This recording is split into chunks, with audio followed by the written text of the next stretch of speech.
नमस्कार साथियों, बहुजन वाणी चैनल में एक बार फिर से आप सभी का स्वागत करता हूं। और भारत देखिए निरंतर तरक्की कर रहा है। कोरोना संक्रमण के मामले में भारत के आंकड़े तेज़ी से बढ़ रहे हैं और साथ ही साथ तरक्की कर रहे हैं भाजपा के सांसद, जिनके बेतुके बयान से और संक्रमण के मामले में भी भाजपा के नेता सबसे आगे चल रहे हैं। जिस तरीके से आप देख सकते हैं कि तबलीगी जमात को एक समय कोसने वाले जो भाजपा के नेता हैं वो खुद कोरोना संक्रमण के शिकार हो चुके हैं। और ये बात यहाँ पर आप भली भांति जानते होंगे, लेकिन केवल एक दो नेता की बात ही आपको ज़्यादा पता होगी जो कि मीडिया के द्वारा बताई गई। लेकिन एक लंबी सूची है भाजपा के नेताओं की जो कि संक्रमण का शिकार हुए। तो अंधभक्तों, अब आप क्या कहोगे? आप पहले तबलीगी जमात को कोस रहे थे, अब आपके ये नेता ही खुद संक्रमित होकर और संक्रमण फैलाने का कार्य कर रहे हैं। तो आप इन पर क्या टिप्पणी करना चाहोगे? मैं ये आपसे पूछना चाहता हूँ। जिस तरीके से आप देख सकते हैं, क्या कोरोना के खिलाफ सरकार की लड़ाई में भाजपा नेता ही सबसे बड़ी बाधा है? बीते 4 महीनों में जहां एक तरफ प्रधानमंत्री नरेंद्र मोदी लगातार अपने भाषणों में कोरोना वायरस को लेकर वैज्ञानिक रवैया रखने की बात करते नजर आए, वहीं उन्हीं की पार्टी के नेता और मंत्री इस महामारी को लेकर सर्वाधिक ऊटपटांग बयान और अवैज्ञानिक और हास्यास्पद तर्क देते रहे हैं। जैसा कि आप देख सकते हैं कि कोरोना को लेकर किस तरीके से यहाँ पर ऊटपटांग बयान जो है भाजपा के नेताओं ने दिए कि गोमूत्र से कोरोना का इलाज हो सकता है या गाय के गोबर से हो सकता है, या किस तरीके से भाभी जी पापड़ एक लॉन्च किया गया और रामदेव भी बड़े दावा कर रहे थे अपनी दवाई का। हालांकि बाद में केंद्र सरकार ने ही उनके दावे को खारिज किया था। तो इस प्रकार से आए दिन देखिए प्रधानमंत्री मोदी तो एक तरफ से जो बोलते हैं वो ऐसा लगता नहीं कि उनकी पार्टी के लोग फॉलो भी करते हैं। आप खुद जानते होंगे कि किस तरीके का रवैया रहता है उनकी पार्टी के नेताओं का, जहाँ प्रधानमंत्री मोदी, इससे ये समझ में आता है कि मोदी जी की कोई वैल्यू ही नहीं है। हालांकि वो चुनाव जीतने के लिए एक बड़े राष्ट्रवाद के चेहरे के रूप में ज़रूर सामने आते हैं, जो कि फर्जी राष्ट्रवाद मुझे लगता है। लेकिन उनके चुनाव जीतने से ज़्यादा और कुछ उन्हें कोई तवज्जो उनकी पार्टी के नेता ही नहीं देते, क्योंकि जो बात वो करते हैं उससे उलट बात ही उनकी पार्टी के नेता करते आते हैं। खुद को लोकतंत्र का हिमायती होने का दावा करने वाले मोदी की ही पार्टी के एक व्यक्ति ने कहा था कि संविधान को एक दिन ख़त्म कर दिया जाएगा। तो इस तरीके से ये समझ में आता है कि प्रधानमंत्री मोदी की बात उनके सांसद ही नहीं सुनते। जो प्रधानमंत्री मोदी अपना दिखावा एक तरीके से टेलीविज़न पर करते हैं, मैं दिखावा इसलिए कहूँगा क्योंकि उनकी किसी बात को फॉलो नहीं किया जाता। वो कहते हैं कि दलितों पर हमला मत करो, मुझे गोली मार दो, लेकिन फिर भी दलितों के संग किस तरीके से जातीय हिंसा की जाती रही, सहारनपुर में उनके घर जला दिए गए। तो इस तरह की बात करते हैं, तो उनके जब लोग ही फॉलो नहीं करते तो ये देख के यही समझ में आता है कि प्रधानमंत्री की अपने भक्तों में या अपनी पार्टी में केवल एक वैल्यू चुनाव जीतने के मोहरे की तरह है, बाकी उनकी कोई वैल्यू नहीं है। जिस तरीके से आप देख सकते हैं कि केंद्रीय मंत्री अमित शाह जो है बीते रविवार को कोरोना पॉजिटिव पाए गए, ये आप सभी को पता है। और एक लंबी सूची है देखिए जो आपसे छुपाई जा रही है। ये चीज़ें आपको मेन स्ट्रीम मीडिया में नहीं दिखाई जाएंगी बिल्कुल भी, ये आप समझ लीजिए। आपको मेन स्ट्रीम मीडिया में केवल एक दो नेताओं के बारे में बताया जाएगा, बाकी चर्चा ऐसे फर्जी विषयों पर की जाएगी जिससे जनता का कोई सरोकार नहीं है। आप देख सकते हैं कि उसी दिन कर्नाटक के मुख्यमंत्री, जिस दिन अमित शाह को कोरोना हुआ, पॉजिटिव पाए गए, उसी दिन कर्नाटक के मुख्यमंत्री BS येदियुरप्पा ने भी खुद के संक्रमित होने की बात की। अब येदियुरप्पा जो हैं वो भी भारतीय जनता पार्टी के ही एक तरीके से मुख्यमंत्री के पद पर हैं कर्नाटक में, जिस तरीके से कर्नाटक की सरकार गिराई गई थी वहाँ पे। और तमिलनाडु के राज्यपाल बनवारी लाल पुरोहित भी, जो कि भाजपा के कट्टर समर्थक हैं, तमिलनाडु के राज्यपाल हैं, पहले भाजपा में भी रहे हैं, उनमें भी संक्रमण की पुष्टि रविवार को ही हुई। इसी दिन खबर आई कि उत्तर प्रदेश भाजपा अध्यक्ष स्वतंत्र देव सिंह और सिंचाई मंत्री महेंद्र सिंह भी संक्रमण का शिकार हो गए हैं। अब ये देखिए, इन नेताओं के नाम क्या आपको मीडिया में बताए गए कि भाजपा के स्वतंत्र देव सिंह और सिंचाई मंत्री ये भी पीड़ित हुए हैं, लेकिन मीडिया में कोई भी इस तरह से कोई चर्चा नहीं की जा रही। जहां जमात को लेके इतना बवाल काटा गया, वहां भाजपा के नेता संक्रमित हुए, भक्तों ने सोशल डिस्टेंसिंग की धज्जियां उड़ा दी अयोध्या में, लेकिन उस पर कोई चर्चा नहीं कर रहा। डॉक्टर, एक प्राइवेट डॉक्टर जो हैं वो किस तरीके से कोरोना में उनका जो रवैया है बिल्कुल भी लोगों के प्रति सहानुभूति रखने का नहीं है। वो लोगों का बड़ा बड़ा बिल बना के दे रहे हैं, और लोगों को ये देखिए कि सरकारी अस्पताल में ही लोगों की इलाज हो सकता है, तो सरकारी अस्पतालों को कितना खस्ता कर दिया गया है कि डॉक्टर लोगों की तक मृत्यु हो रही है। और आप देख सकते हैं कि यूपी की ही तकनीकी शिक्षा मंत्री कमल रानी वरुण ने तो कोरोना के चलते दम ही तोड़ दिया। ये बात आपको पता है कि किस तरीके से उनकी मृत्यु अभी हाल ही में हुई है। तो भाजपा नेताओं में कोरोना संक्रमण पाए जाने की यह तो केवल रविवार 2 अगस्त की खबरें हैं। इससे पहले भी देश भर में लगातार भाजपा नेताओं के संक्रमण की चपेट में आने की खबरें आती रही हैं। कुछ ही दिन पहले मध्य प्रदेश के मुख्यमंत्री शिवराज सिंह चौहान जी, जिन्हें मामा कहा जाता है एक तरीके से मध्य प्रदेश में, वो भी संक्रमित हो गए थे। तो आप समझ सकते हैं कि मुख्यमंत्री से लेकर छोटे सांसद भी एक तरीके से चपेट में आ रहे हैं। राज्यसभा सांसद ज्योतिराज सिंधिया भी संक्रमित हो चुके हैं। मध्य प्रदेश में तो यह आलम है कि प्रदेश के जो अध्यक्ष हैं विष्णु दत्त शर्मा, प्रदेश प्रभारी सुहास भगत समेत सरकार में मंत्री अरविंद भदौरिया, ओम प्रकाश सकलेचा, तुलसी सिलावट और अनेक विधायक कोरोना का शिकार बन सके। अब देखिए, ये नाम आपको नहीं बताए जाएंगे, कहीं भी नहीं बताए जाएंगे। भाजपा के इतने नेता संक्रमित हुए, ये आपको नहीं बताया जाएगा, इक्का दुक्का आपको बताया गया।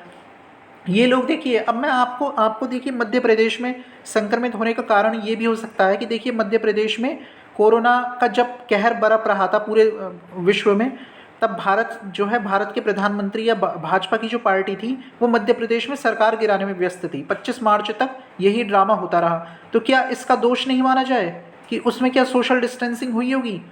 बिल्कुल नहीं हुई होगी। और इसीलिए आप देख सकते हैं कि मध्य प्रदेश में इतने भाजपा के नेता संक्रमित हुए हैं। अब गौर करने वाली बात है कि देश में इस पूरे कोरोना कालखंड के दौरान कोरोना के इलाज संबंधी नुस्खे, इस संक्रमण को सामान्य बीमारी बताने वाली टिप्पणियां और संक्रमण फैलाने के लिए विभिन्न तबकों को दोषी ठहराने वाले बयान भी सबसे ज़्यादा भाजपा नेताओं की तरफ से ही आए थे। दूसरे लोगों पर देखिए कितनी टिप्पणी की थी इन लोगों ने, और जमात को गाली दी, और किस तरीके से, ये यहाँ बताने की आवश्यकता नहीं है, आप सभी जानते हैं। और इस तरीके के विवादास्पद की किस तरीके का इलाज होगा, इलाज संबंधी चीज़ें, कोरोना खुद के संक्रमित होने से पहले ये बयान इन्होंने दिए थे, आप समझ सकते हैं। इस कड़ी में कभी कोई भाजपा नेता गौमूत्र को कोरोना का इलाज बता रहा था, तो कभी कोई कोरोना को महामारी मानने से इनकार कर रहा था। देखिए, मैंने पहले भी कहा है कि स्वास्थ्य मंत्री जो थे, केंद्रीय मंत्री, वो तो 12 मार्च तक ये कह रहे थे कि ये कुछ नहीं है, और प्रधानमंत्री मोदी ने भी इतना हल्के में इसको लिया था कि 21 दिन की लड़ाई है, महाभारत का ही युद्ध 18 दिन में संपन्न हुआ था। तो बहुत ही इन्होंने हल्के में इस बीमारी को लिया था। आप खुद समझिए, आप खुद सोचिए, इतने हल्के में इस बीमारी को इन्होंने लिया था कि नमस्ते ट्रंप का आयोजन होता रहा, और जिस तरीके से आप देख सकते हैं कि नमस्ते ट्रंप का आयोजन भी उसी समय किया गया, और इतने हल्के में इस बीमारी को लिया गया। यहाँ पर इस कड़ी में कोई भाजपा नेता गौमूत्र को कोरोना का इलाज बता रहा था, तो कोई महामारी मानने से इनकार कर रहा था। कभी देश में फैले संक्रमण के तौर पर पूरे तबलीगी जमात के लोगों को जिम्मेदार ठहराकर उन्हें जाहिल सुअर बोला जा रहा था। तो देखिए कि इस तरह से उन्हें गाली भी दी जा रही थी तबलीगी जमात के लोगों को। और भारत में तो देखिए बहुत पहले ही केस आ गया था कोरोना, लेकिन गंभीरता देखिए बिल्कुल भी नहीं आई। इसलिए अब आज पार्टी के दिग्गज नेता आलीशान निजी अस्पतालों में संक्रमण का इलाज करा रहे हैं, तो सोशल मीडिया पर से लेकर सड़कों पर यह चर्चा है कि इलाज के जो नुस्खे और सावधानियां वे जनता को बता रहे थे, क्या स्वयं उन्होंने उनका पालन नहीं किया? तो इस तरीके से आप समझ सकते हैं कि ये लोग इतने महंगे अस्पतालों में इलाज क्यों करा रहे हैं। अगर ये संक्रमण को लेकर इस प्रकार के नुस्खे बता ही रहे थे, तो अपना उन्हीं नुस्खों से इलाज करा लेते। अब इतने महंगे हॉट स्टार जो प्राइवेट जो एक तरीके से अस्पताल हैं, उनमें अपना इलाज कराने का क्या मतलब है, वो भी डॉक्टरों से, वो भी अंग्रेजी दवाइयों से। अगर ये इलाज ही कराना है तो आप अपनी वही गोमूत्र वाला फॉर्मूला जो आपने इजाद किया था, वही उसका ही जो है प्रयोग करते अपने ऊपर।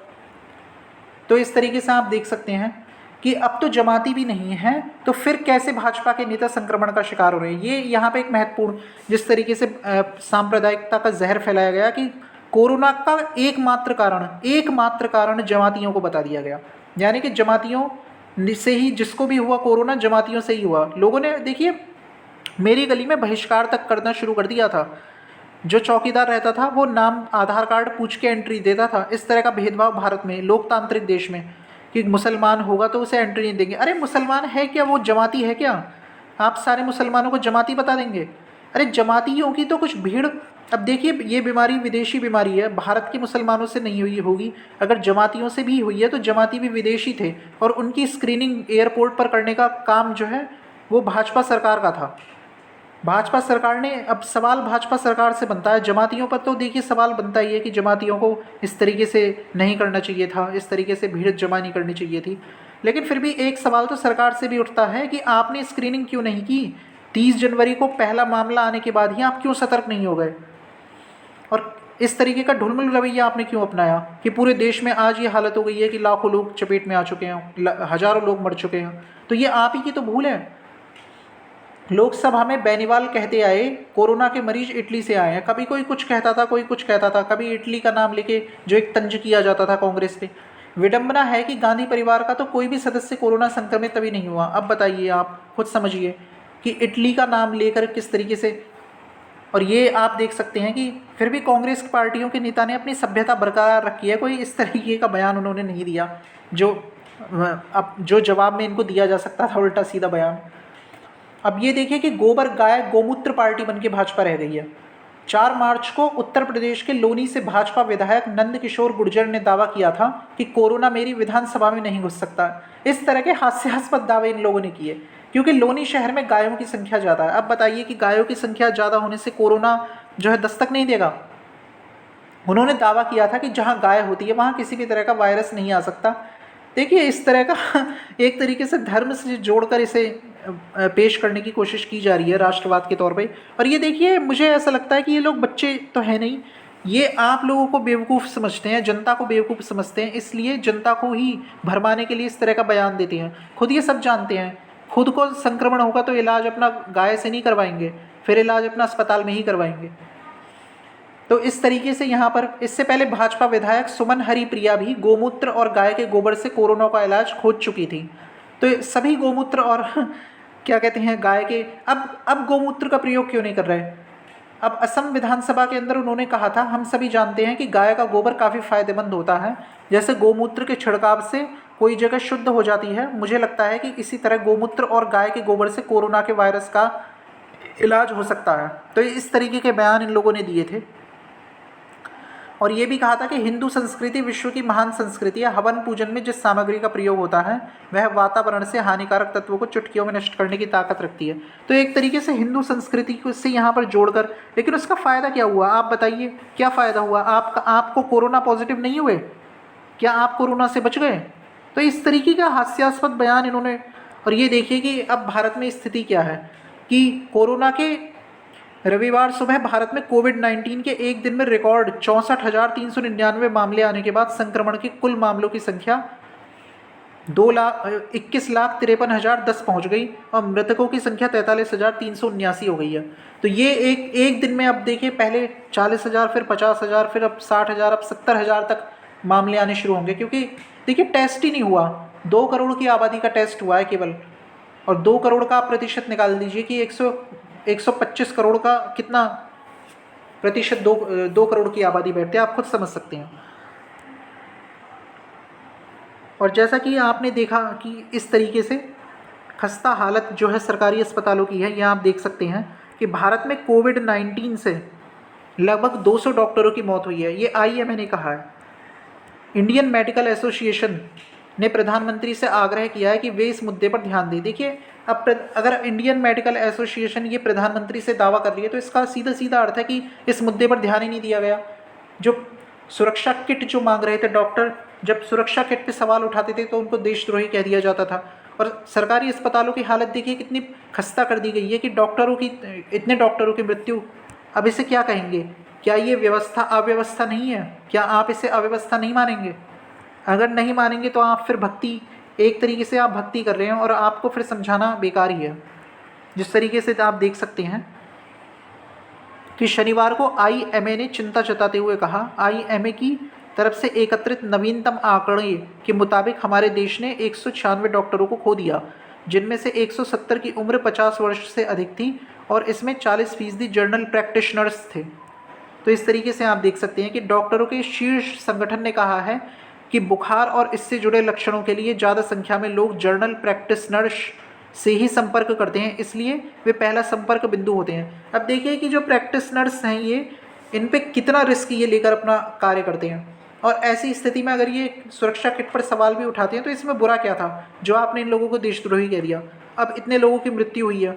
प्रधानमंत्री नरेंद्र मोदी को लिखे पत्र में आईएमए ने आग्रह किया कि डॉक्टरों और उनके परिवार के लिए पर्याप्त देखभाल सुनिश्चित की जाए और सभी सेक्टरों के डॉक्टरों की सरकार की तरफ से चिकित्सीय एवं जीवन बीमा दिया जाए। तो अगर ये आग्रह किया जा रहा है तो इसका मतलब स्थिति डामाडोल थी। अगर ये आग्रह कर रही है आईएमए तो इसका मतलब स्थिति डामाडोल है, यानी अव्यवस्था है। लेकिन भक्तों को कोई अव्यवस्था नहीं दिखाई देती। अंध भक्तों को तो सिर्फ मंदिर दिखाई देता है कि मंदिर का शिलान्यास हो गया। अरे मंदिर की नींव तक नहीं खुदी अभी और इतना जश्न मनाया गया। बताइए, आप समझ सकते हैं आप इस चीज़ को। और ये देखिए कि अंध भक्तों के जो पसंदीदा ये ट्रंप हैं अमेरिका के, जिनका कि हवन भी किया था अंध भक्तों ने राष्ट्रपति बनने पर अमेरिका के, भारत में हवन किया। बताइए, तो ये क्या कह रहे हैं, कोरोना के खिलाफ जंग में बहुत अच्छा कर रहा है यूएस, भारत में जबरदस्त समस्या। ये देखिए अभी ट्रंप ये कह रहे हैं मोदी जी के दोस्त हैं, तो क्या मोदी जी अपने दोस्त की बात को टालेंगे कि भारत में जो है जबरदस्त समस्या है? इस पर क्या कहना चाहेंगे मोदी जी और अमित शाह? ये देखिए आप क्या कह रहे हैं ट्रंप की। अमेरिकी राष्ट्रपति डोनाल्ड ट्रंप ने कहा कि बड़े देशों की तुलना में अमेरिका कोविड-19 वैश्विक महामारी के खिलाफ बहुत अच्छा कर रहा है, जबकि भारत इस बीमारी से लड़ने में जबरदस्त समस्या का सामना कर रहा है। अब देखिए यहाँ ट्रंप ने ये कहा है कि भारत में जबरदस्त समस्या है, तो अंध भक्तों अब तुम्हें समस्या नजर नहीं आएगी? तुम्हारे पापा ट्रंप तो यही बात कह रहे हैं कि समस्या है, अब तुम क्या कहोगे? और चीन में भी संक्रमण के मामलों में जबरदस्त उछाल देखने को मिल रहा है। देखिए चीन ने तो फिर भी, चीन तो अब काफ़ी पीछे हो गया और भारत देखिए तीसरे स्थान पर है, और भारत जल्दी ही देखिए पहले स्थान पर भी आ सकता है। जिस तरीके का हाल भारत में रोज इतने संक्रमण के मामले आ रहे हैं, भारत में एक दिन में 50,000, देखिए 50,000 तो क्या, अब तो 64,000 मामले आ रहे हैं। ये थोड़ी खबर पुरानी है, लेकिन ट्रंप ने जो कहा है वो निश्चित रूप से ठीक कहा है। लेकिन ये मोदी जी अब ट्रंप जी के दोस्त हैं, क्या इस स्थिति को मोदी जी मानेंगे? मीडिया में तो सब दिखाया जा रहा है कि सब कुछ बढ़िया हो रहा है, इलाज बढ़िया तरीके से हो रहा है। अब आप खुद समझ सकते हैं, अब आप किसी और की बात मानेंगे नहीं अमेरिका की, तो आप किसकी बात मानेंगे फिर? और ये देखिए कि भारत में गरीबी और अमीरी का आंकड़ा कितना ज़्यादा है। ये देखिए कि top 10 richest people in the world, Jeff Bezos, Bill Gates, mark Zuckerberg, Mukesh Ambani. अब ये देखिए कि मुकेश अंबानी चौथे नंबर पर तो आ गए हैं, लेकिन स्थिति क्या है कि चौथे नंबर पर मुकेश अंबानी है, बाकी में से एक को छोड़कर सब अमरीकी हैं। बर्नार्ड अर्नॉट फ्रांस के इकलौते अपवाद हैं जो दुनिया के 10 बड़ों में शुमार हैं। अमेरिका का जीडीपी भारत का 10 गुना है, और भारत में दुनिया के सबसे ज़्यादा गरीब लोगों की सबसे बड़ी आबादी है। देखिए एक अंबानी का विकास हुआ है, लेकिन भारत की गरीबी अभी नहीं गई है। तो गरीबी और अमीरी का फासला इस तरीके से जो बढ़ता है, तो वो जो बढ़ता है वो पूंजीवाद में ही बढ़ता है। पूंजीवादी सरकार में ही इतना फासला बढ़ सकता है। जैसा कि आप समझ सकते हैं कि पूंजीवादी सरकार ये होती है, राइट विंग जो पार्टी होती है वो हमेशा पूंजीवाद को बढ़ावा देती है, जिसमें कुछ इक्का दुक्का उद्योगपतियों की ही तरक्की होती है। भारत में तमाम समस्याएं आई, अर्थव्यवस्था भी गिरी, जीडीपी भी गिरी, लेकिन अंबानी की संपत्ति इतनी बढ़ गई कि आज वो वर्ल्ड में चौथे नंबर पर आ गए। तो इसको आप क्या कहेंगे? तो दुनिया के कुल गरीबों में से आधे हमारे यहाँ ही बसते हैं, बिल्कुल। और कोरोना खत्म होते होते यह संख्या कम से कम 20% बढ़ने वाली है, बिल्कुल बढ़ेगी। देखिए कोरोना खत्म कब होगा ये तो खैर अब बताना मुश्किल है, लेकिन जिस तरीके से पहले ही अर्थव्यवस्था चरमराई हुई थी, और अब तो देखिए बिल्कुल कोरोना की वजह से एकदम ही अर्थव्यवस्था गिर गई है, तो ये 20% तो निश्चित रूप से बढ़ेगी। इस लिस्ट में फ्रांस के सिवा दुनिया के किसी अन्य देश से कोई नहीं है।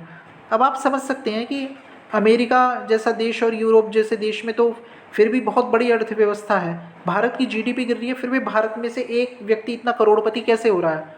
तो आप समझ सकते हैं कि भ्रष्टाचार के अतिरिक्त तो ऐसे हो नहीं सकता कि भारत की जीडीपी गिरे और एक व्यक्ति करोड़पति हो जाए। तो आप निश्चित रूप से आप समझ सकते हैं इस चीज़ को। अब आप देख सकते हैं कि ये घटना उत्तर प्रदेश में जिस तरीके का राम राज्य है और जिस तरह की अव्यवस्था उत्तर प्रदेश में, रोज़ उत्तर प्रदेश से नए नए मामले आ रहे हैं, कभी हत्या के, कभी बलात्कार के, कभी मर्डर के, इस तरीके से छेड़छाड़ के, ज़मीन पे कब्जे के। अब ये आप देखिए कि कानपुर के नज़दीक ही है जिला जालौन, यहाँ छेड़छाड़ की शिकायत करने पुलिस थाने गई, 3 लड़कियों को ही पुलिस ने पकड़कर हवालात में डाल दिया। बताइए, शिकायत करने छेड़छाड़ के लिए लड़कियाँ गई, तो लड़कियों को ही, अब बताइए लड़कियों को कोई पकड़ के हवालात में डालता है क्या? ये लड़कियाँ, कोई मतलब कोई सोच भी सकता है कि लड़कियाँ अपराध करेंगी?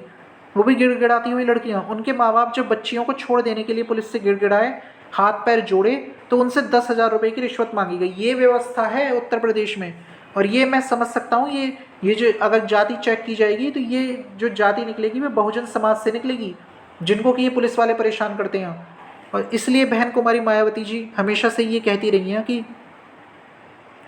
इनकी सरकार में हमेशा अपराधियों पर अंकुश लगाया जाता है। पुलिस वाले जो है डर के काम करते हैं जब बहन जी की सरकार होती है, लेकिन उसके अलावा जो सरकार भाजपा की होती है तो उसमें ये निरंकुश हो जाते हैं ये लोग। जिस तरीके से आप देख सकते हैं कि उनके माँ बाप जब बच्चियों को छोड़ देने के लिए पुलिस से गिड़गिड़ाए, हाथ पैर जोड़े, तो उनसे 10,000 रुपये की रिश्वत मांगी गई, वरना चोरी के आरोप में चालान काटकर जेल भेज देने की सजा धमकी भी दी इन्होंने।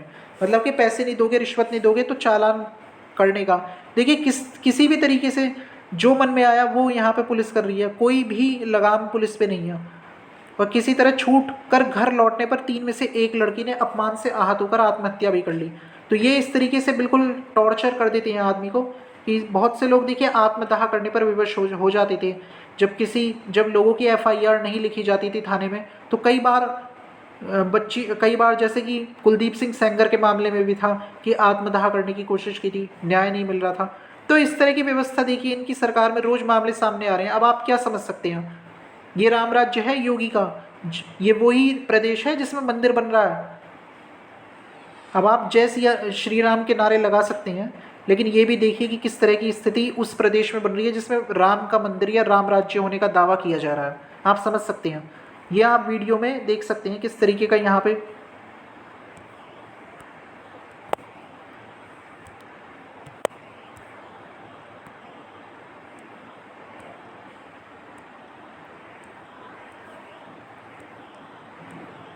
ये आप जो है इस वीडियो में देख सकते हैं कि किस तरीके का आक्रोश।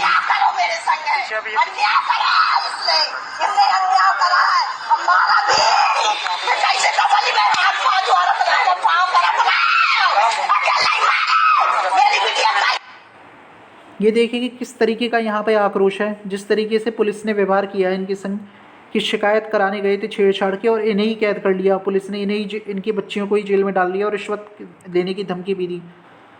तो आप समझ सकते हैं कि किस तरीके का राम राज्य यहाँ पे दिखाया जा रहा है। और ये देखिए कि कोरोना के केस जो हैं वो फरवरी 24 से लेकर, ये देखिए आप 15 फरवरी में देखिए 3 मामले थे, और 15 फरवरी से बाद में 24 फरवरी को नमस्ते ट्रंप कार्यक्रम का आयोजन हुआ, जो विदेशी डेलीगेशन आया। मतलब कि ये देखिए कि भारत में 30 जनवरी को पहला केस आता है, उसके बाद सरकार कब गंभीरता दिखाती है? फरवरी में भी कोई गंभीरता नहीं दिखाती, मार्च में तब जाकर गंभीरता दिखाती है जब मध्य प्रदेश में कांग्रेस की सरकार गिरा दी जाती है। 25 मार्च को मध्य प्रदेश में कांग्रेस की सरकार गिराई जाती है। उसके बाद सरकार अचानक से लॉकडाउन की घोषणा करती है और मजदूरों को जानबूझकर, देखिए बहुजन समाज के हित में नहीं था ये बिल्कुल भी। मजदूरों को केवल 4 घंटे का समय देना कितना खतरनाक था मजदूरों के लिए, और हड़बड़ाहट में किस तरीके से सोशल डिस्टेंसिंग की धज्जियाँ उड़ाई गई थी आनंद विहार ISBT पे मजदूरों के द्वारा। वो मजबूर हो गए थे, क्या करते, जिस तरह की स्थिति इन्होंने पैदा कर दी थी। तो ये सोचने वाली बात है कि हजारों मजदूर जो है पैदल चलते चलते, उसमें कई मजदूर सड़कों पर गिर के मर गए। तो ये गंभीरता ना दिखाने का ही तो कारण था कि गंभीरता आपने दिखाई नहीं, आप नमस्ते ट्रंप कार्यक्रम में लगे रहे। तो ये आप समझ सकते हैं कि किस तरीके से यहाँ पे किया गया है। तो जैसा कि आप देख रहे हैं कि ये हमारे देश में इस समय जो सत्ता है वो पूरी तरीके से निरंकुशता से शासन कर रही है। हर मोर्चे पर, आप किसी भी मोर्चे पर ले लीजिए, चाहे वो कानून व्यवस्था का मामला हो, चाहे वो बहुजनों के लिए सेवाएं देने का मामला हो, स्वास्थ्य सेवाएं या किसी अन्य सेवाएं, हर मोर्चे पर ये फेल हो रही है। और दूसरी तरफ ही एक अमीरी गरीबी का फासला भी इन्होंने, और जिस तरीके के बयान ये दे रहे हैं, एक तरीके से साइंटिफिक टेम्परामेंट को बढ़ाने की बजाय ये एक तरीके से देश को पीछे ले जाने वाले बयान देते हैं गौमूत्र की बात करके। तो आप समझ सकते हैं कि इनकी नीतियाँ किस तरह की हैं। तो अगर आपको जानकारी अच्छी लगी हो तो वीडियो को आगे बढ़ा सकते हैं, शेयर कर सकते हैं। बाकी इस तरीके से आपसे रूबरू होते रहेंगे। धन्यवाद।